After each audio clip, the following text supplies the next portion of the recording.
సామాన్యులకు కేంద్రం తీపి కబురు అందించింది. తక్కువ ధరలో అందుబాటులోకి తేనున్న భారత్ రైస్ శుక్రవారం నుంచే మార్కెట్లోకి రానుంది. దీనివల్ల పేద మధ్య తరగతి కుటుంబాల వారికి ఊరట కలగనుంది. ప్రస్తుతం దేశవ్యాప్తంగా బియ్యం ధరలు పైపైకి ఎగబాగుతున్న సంగతి తెలిసిందే.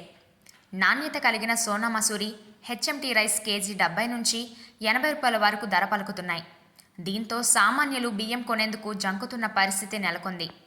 ఈ నేపథ్యంలో తక్కువ ధరకే బియ్యం అందుబాటులోకి తేవాలని కేంద్రం నిర్ణయించింది. భారత్ రైస్ పేరుతో నాణ్యమైన బియ్యాన్ని తక్కువ ధరకే అందించనుంది. కేజీ 29 రూపాయలకే భారత్ రైస్ అందించనుంది. శుక్రవారం నుంచే భారత్ రైస్ అందుబాటులో ఉంటుంది. సబ్సిడీ ద్వారా ఈ బియ్యం వినియోగదారులకు అందుతుంది. ఇప్పటికే పప్పుల్ని కూడా భారత్ దాల్ పేరుతో కేజీ 60 రూపాయలకి అందిస్తోంది. అలాగే గోధుమ పిండిని కూడా కేజీ 27.5 రూపాయలకి విక్రయిస్తోంది. ఇప్పుడు బియ్యాన్ని కూడా విక్రయించేందుకు సిద్ధమైంది. ప్రత్యేక రీటైల్ అవుట్లెట్లలో ఈ బియ్యాన్ని విక్రయిస్తారు.